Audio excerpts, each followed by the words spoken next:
पाकिस्तान को इस वक्त जहां मौसमियाती तब्दीली, सेहत और तालीम तक रसाई के फुकदान और मुआशी मसाइल का सामना है, वहीं दूसरी तरफ मुल्क को बेकाबू बढ़ती आबादी की सूरत में एक ऐसे संगीन बहरान का भी सामना है जिसे पाकिस्तान की बका के लिए भी खतरा करार दिया जाता है। अफसोस की बात यह है कि मुल्क में हर आने वाली हुकूमत आबादी को कंट्रोल करने के लिए इकदाम करने के दावे तो करती रही है, लेकिन अमली तौर पर ये दावे और वादे बेसूद ही रहे और नतीजा यह है कि आज पाकिस्तान आबादी के लिहाज से दुनिया का बड़ा मुल्क बन चुका है और इस वक्त मुल्क की कुल आबादी 25 करोड़ से तजावुज कर चुकी है, जबकि हर साल इस आबादी में 2.5% से ज्यादा इजाफा रिकॉर्ड किया जा रहा है। माहिरीन के मुताबिक पाकिस्तान की आबादी इसी रफ्तार से बढ़ती रही तो साल 2050 तक मुल्क की टोटल आबादी दुगनी होने का खदशा है।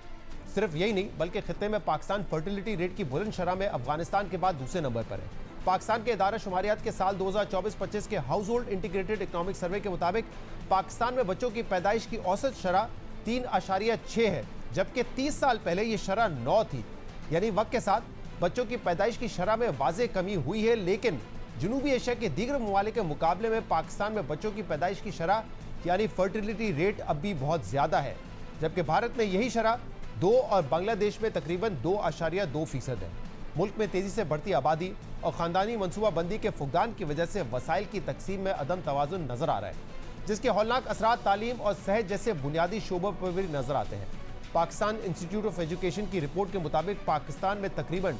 2.5 करोड़ बच्चे स्कूल से बाहर हैं और अगर आबादी के बढ़ने का यही रुझान बरकरार रहा तो साल 2025 तक स्कूलों से बाहर रहने वाले बच्चों की तादाद दुगनी यानी कि 5 करोड़ होने का खदशा है। इसी तरह इकोनॉमिक सर्वे के मुताबिक मुल्क के तकरीबन 7.5 लाख अफराद के लिए सिर्फ एक डॉक्टर मुयस्सर है।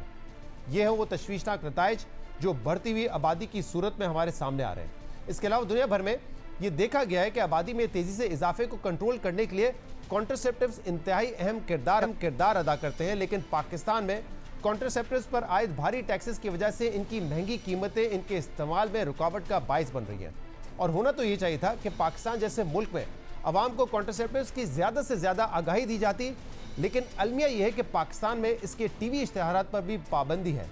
मगर अब हुकूमती सतह पर भी बढ़ती हुई आबादी की संगीनी को महसूस किया जा रहा है। खुद वज़ीर आज़म शहबाज शरीफ भी एतराफ़ कर चुके हैं कि बढ़ती हुई आबादी अवामी वसाइल और हुक्मरानी के निज़ाम पर दबाव है। ताहम अब ज़रूरत इस बात की है कि इस मसले की संगीनी के एतराफ़ से बढ़कर इसके हल की जानिब ठोस इक़दामात लिए जाएँ।